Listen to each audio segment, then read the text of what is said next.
गांधी ने सोमवार को लोकसभा में जाति जनगणना से लेकर अग्निवीर, महंगाई, बेरोजगारी, किसान, नौजवान सभी की परेशानी उठाई थी। मोदी सरकार पर आरोप लगाया था कि उसने चक्रव्यूह रचा है जिसमें पूरा देश फंस गया है। राहुल के सवालों का आज बीजेपी सांसद अनुराग ठाकुर जवाब दे रहे थे, लेकिन सवालों पर जवाब देने की जगह वो अब शब्दों पर उतर आए।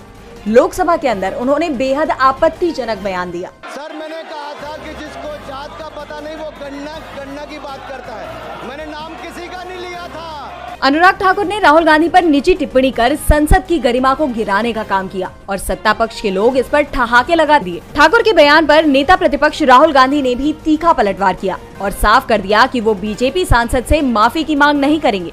उन्हें अनुराग ठाकुर की माफी नहीं चाहिए। राहुल गांधी ने कहा, सर, जो भी इस देश में दलितों की, आदिवासियों की, पिछड़ों की बात उठाता है, जो भी उनके लिए लड़ता है, उसको गाली खाना ही पड़ता है। और मैं ये सब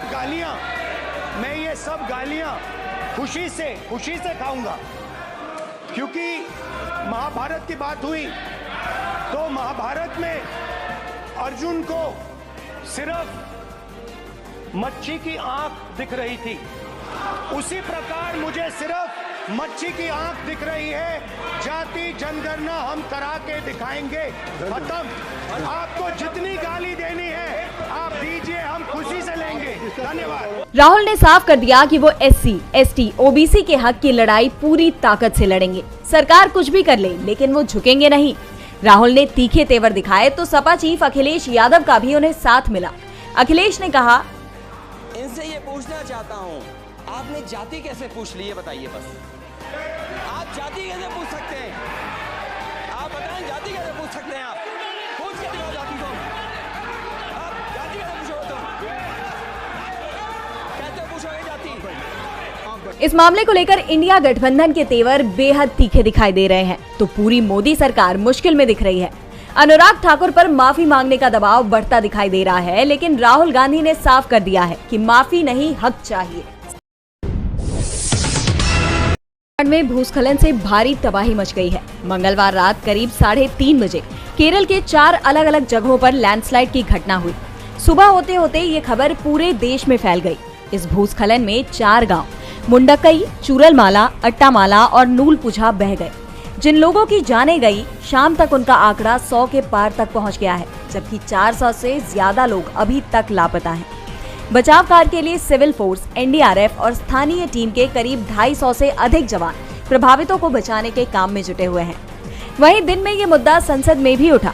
सदन में नेता प्रतिपक्ष और कांग्रेस सांसद राहुल गांधी ने घटना पर दुख जताते हुए सरकार से पीड़ितों को मुआवजा देने की मांग की, जिसके बाद सरकार ने पीड़ितों को 2-2 लाख रुपए मुआवजा देने का ऐलान किया है।